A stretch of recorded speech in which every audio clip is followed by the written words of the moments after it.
ils peuvent pas arbitrer les matchs des Ouais. clubs de leur région. Ouais.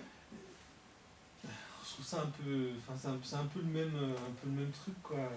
Je suis tout à fait d'accord avec toi, on fait la même chose en droit, on fait la même chose avec les magistrats. C'est des règles objectives universelles, parce que la société n'accepterait pas en fait. Et, Voilà. mais dans la réalité, l'un n'empêche absolument pas l'autre. Moi je peux juger ma famille en étant complètement dedans, avec la plus grande impartialité, mais on prend des règles parce que la société n'accepte pas. La société elle part du principe que quelque part il y a l'amour des origines et tout ça, donc elle le fait. Mais Par contre, on en ce qui avait pourrait parlé. t'empêcher de juger correctement ta famille, c'est pas ça, c'est pas l'amour des machins et tout ça. Ce qui sont les raisons invoquées par la Intérêt société. matériel. Ça serait tout ce qui est d'ordre, je dirais, inconscient, quoi. C'est-à-dire que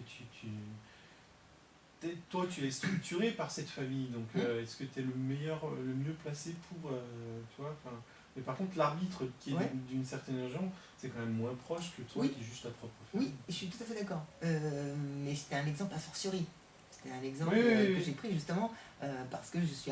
Et là, alors, toi qui es juste ta propre famille, c'est vraiment l'exemple, bon voilà. L'arbitre qui est de la propre région, bon, c'est déjà un peu moins important. Et le mec qui commente le match et qui est pour un club, puisqu'on s'en fout à un moment donné. Ouais. Tu vois ce que je veux dire? Mais moi, Il faut aussi prendre de la distance par rapport à ça. Alors, si j'étais chef de la chaîne, je demanderais à Dugarry de mettre le maillot de Bordeaux pour les spectateurs. Et bah, Dugarry avec son maillot de Bordeaux. Mais parce qu'on se prend trop au sérieux en fait.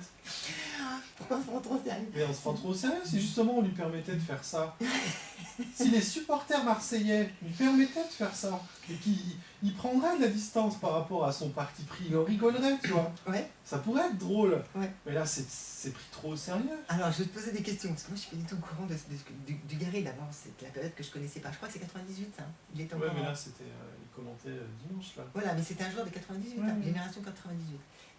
Il est sur Canal+, hein, sur quelle chaîne? Canal+.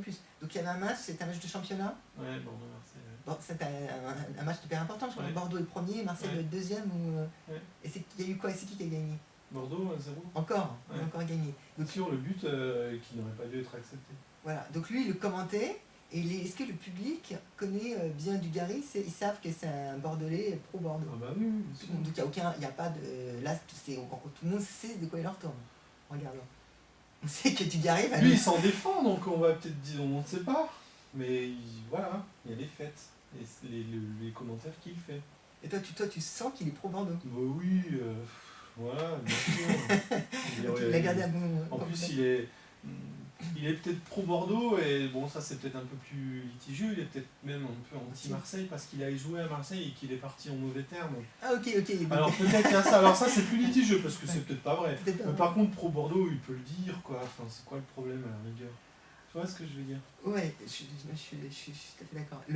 Pour l'arbitre, il faut faire hyper attention, parce que les supporters ne te pardonnent pas. Imagine l'arbitre Nancy-Metz ou Nancy-Strasbourg, l'arbitre il est de Nancy, l'équipe adverse n'acceptera jamais que Oui, l'arbitre... mais c'est quand même... Jamais. Ça fait partie de l'habitude humaine, c'est comme ça. Voilà. Ça, tu es obligé de faire. Alors le dernier point, c'était l'équipe qui fait peu de fautes signalées par l'arbitre est réputée plus professionnelle, meilleure, que l'autre par les médias, alors que la qualification... Alors là j'ai écrit quelque chose. La qualification de faute par l'arbitre est bon à bien d'autres conditions que la violence réelle du jeu. Je répète.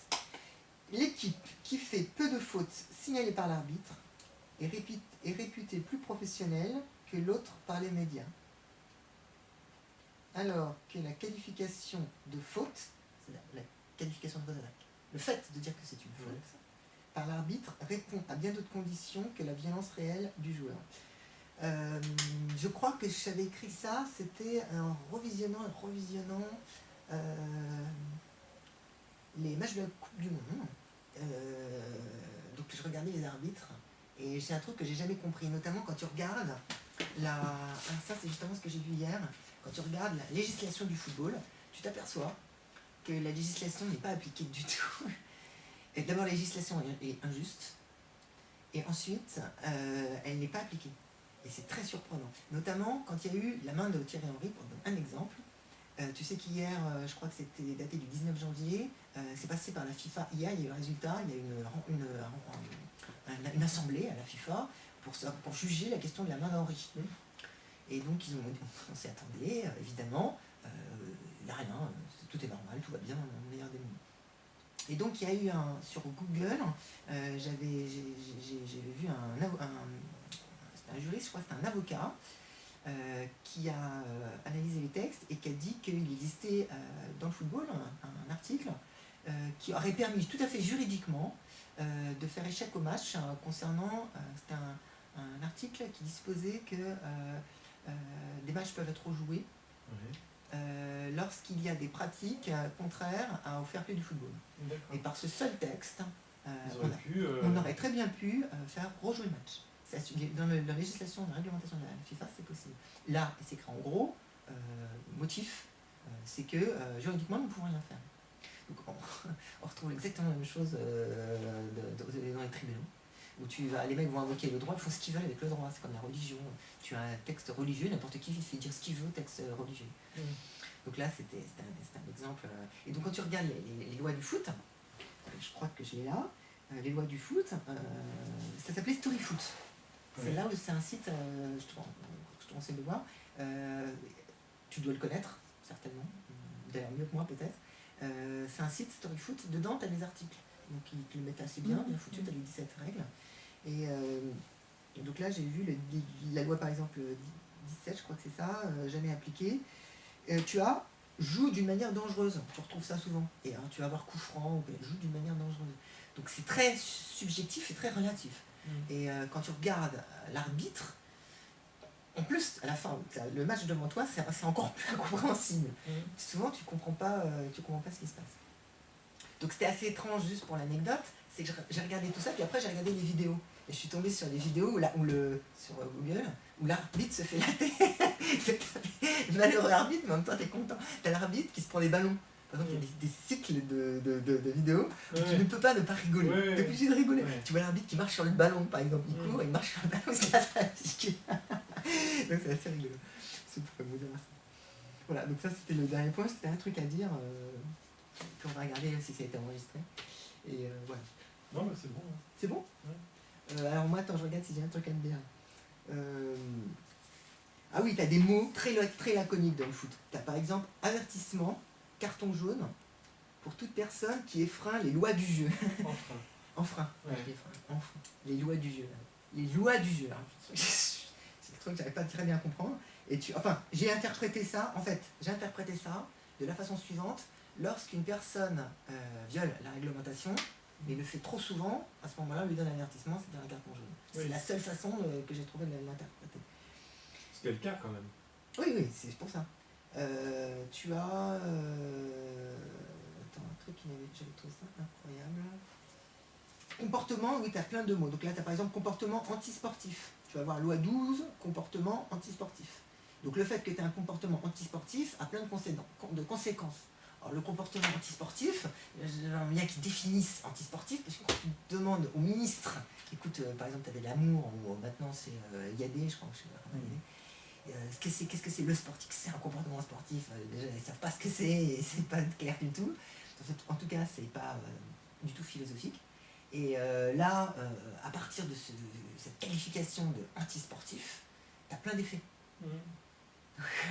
Il y a pas mal de choses à dire, parce que ça a des implications sur les cartons, sur les pénaltys, sur des choses comme ça. Ça suffit, comportement antisportif. Quand tu regardes un match de foot, tu n'as quasiment que des comportements antisportifs. Que ça. La mauvaise foi est absolument odieuse. Tout le temps, partout. En permanence. Les touches, mais il devrait y avoir des sanctions. Les types, c'est systématique. Et la balle-sœur, il va toujours te dire, il lève tout le temps la main. Oui, alors qu'il sait très bien. C'est insupportable. L'équipe de France, le capitaine, la notion de capitaine, déjà, on a décidé de mettre un capitaine. On peut attendre du capitaine qui sert de modèle, qui soit un peu. Mais c'est pas le cas du tout.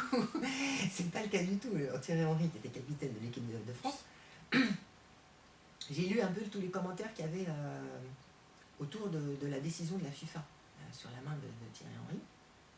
Tu t'aperçois qu'il y a un plombage. C'est-à-dire qu'on s'y attendait, c'est un petit peu. Ça me rappelle la Chine avec les Jeux Olympiques. Tu sais qu'il y avait un mouvement avec la Chine et le Tibet. Parce qu'il y a des problèmes. Et tout le monde, c'était la première fois de ma vie que je voyais sur la place publique, ils mettaient le problème, et ils mettaient le problème du problème sur la place publique à TF1. C'est-à-dire qu'ils expliquaient que là, vous voyez, on est en train de râler pour le pic de Tibet, quand il y aura les JO qui vont commencer, on va nous taire, et on n'entendra plus parler de tout ça. Et c'est ce qui s'est passé, et les mecs le disaient. Ils disaient, regardez, dans un mois, là, c'est fini, plus personne n'en parlera. Vous verrez, un mois. Et tout le monde disait, oui, je sais que dans un mois. Et ça s'est passé, et ils n'en ont pas parlé, et tout s'est passé exactement. Et c'est un petit peu pareil, là.